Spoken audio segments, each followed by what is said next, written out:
نے جمعیت کے تعلق سے کچھ کہنے کے لیے کہا۔ دیکھیے، یہ جمعیت علماء ہند، اگر اس کے تعارف کی بات کی جائے تو یقیناً بہت لمبا وقت درکار ہے۔ 100 سال سے زیادہ کا عرصہ گزر چکا، 1919 سے لے کر 1947 تک، جب تک ہمارا ملک انگریزوں کے شکنجے میں جکڑا ہوا تھا، تو یقیناً اس ملک کو آزاد کرانے کے لیے جمعیت علماء ہند کا بڑا اہم رول اور کردار رہا۔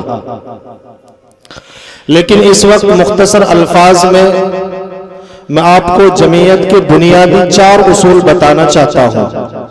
حضرت مولانا محمد میاں صاحب رحمت اللہ علیہ کی کتاب ہے، انہوں نے اپنی کتاب میں جمعیت کے 4 اصولوں کو بیان کیا۔ کتابوں کا مطالعہ یہ بھی انسان کے لیے بہت ضروری ہے۔ موبائل میں ہم عوام اور خاص بہت کچھ سنتے ہیں، لیکن جو نور ہمیں مطالعے سے حاصل ہو سکتا ہے وہ موبائلوں کے ذریعے سننے سے نہیں مل سکتا۔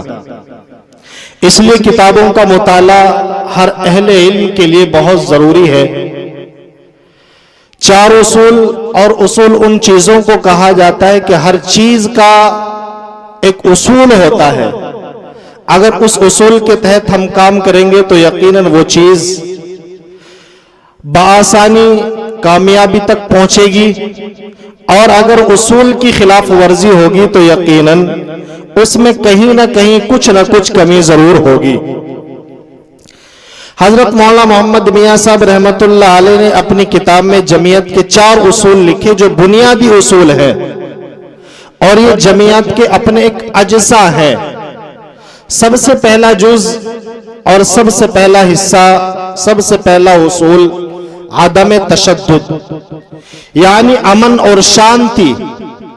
ہمیں جو کچھ بھی کام کرنا ہے وہ بالکل سکون اور پر امن ماحول میں رہ کر کے کرنا ہے۔ ظالم کا مقابلہ کرنا ہے، اور مظلوموں کو ظالم کے پنجے اور شکنجے سے اگر آزادی دلانی ہے تو وہ بھی امن اور سکون کے ساتھ میں دلانی ہے۔ جمعیت علماء ہند پہلے دن سے روڈ پر آ کر ہنگامہ بازی کرنا یا اس طرح کے احتجاجات یا مظاہرے جس سے عام انسانوں کو تکلیف ہو، جمعیت علماء ہند پہلے دن سے اس کے خلاف ہے۔ یہی وجہ ہے کہ جمعیت علماء الحمدللہ اس دن سے لے کر آج تک ایک باعزت تنظیم ہونے کی حیثیت سے ملک ہندوستان میں اس کا ایک بڑا وقار ہے اور اس کی بڑی اہمیت ہے۔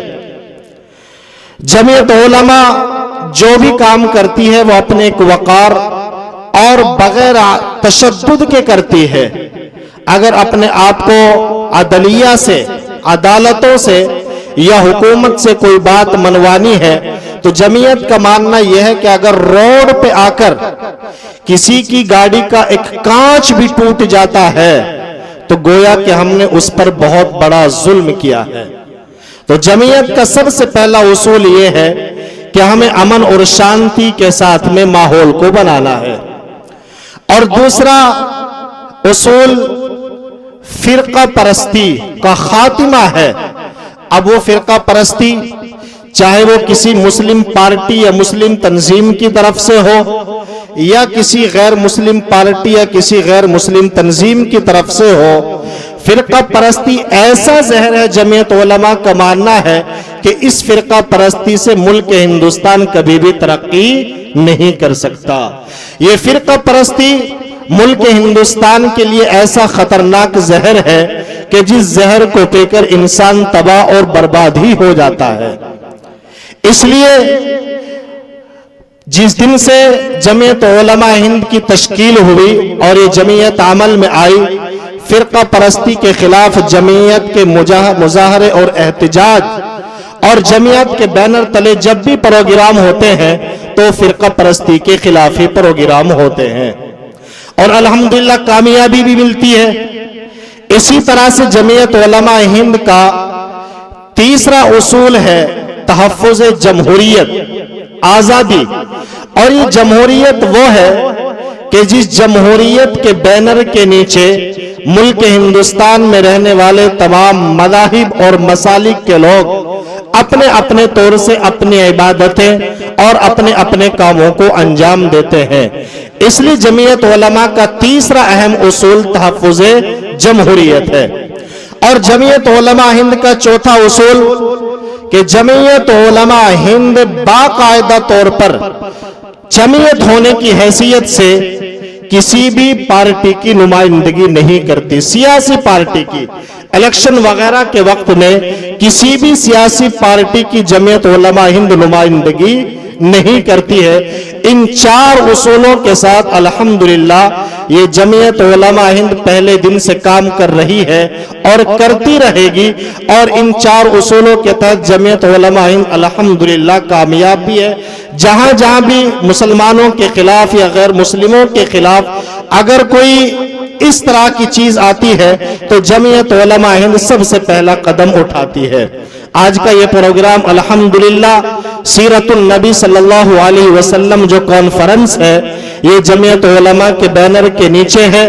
اور سیرت النبی صلی اللہ علیہ وسلم کے اس طرح کے پروگرام جمعیت علماء ہند تقریباً صوبہ راجستھان کے اندر 700 سے زیادہ پروگرام کرا چکی ہے.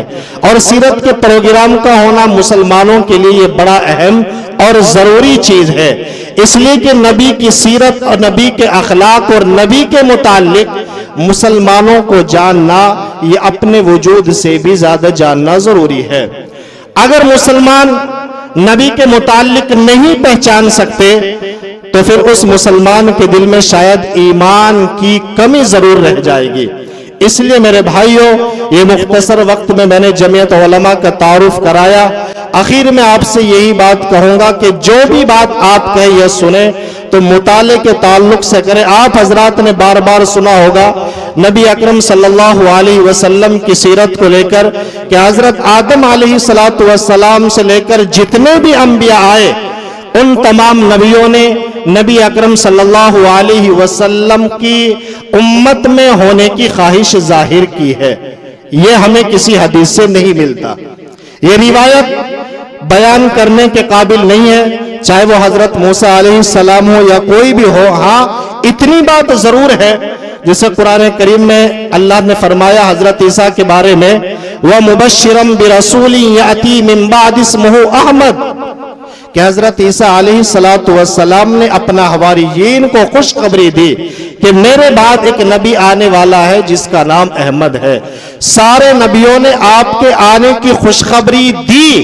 یہ روایتوں میں بھی آتا ہے, قرآن سے بھی ثابت ہے, لیکن کسی نبی نے آپ کی امت میں آنے کی خواہش ظاہر کی, یہ کسی روایت صحیح سے ثابت نہیں ہے. اللہ عمل کی توفیق.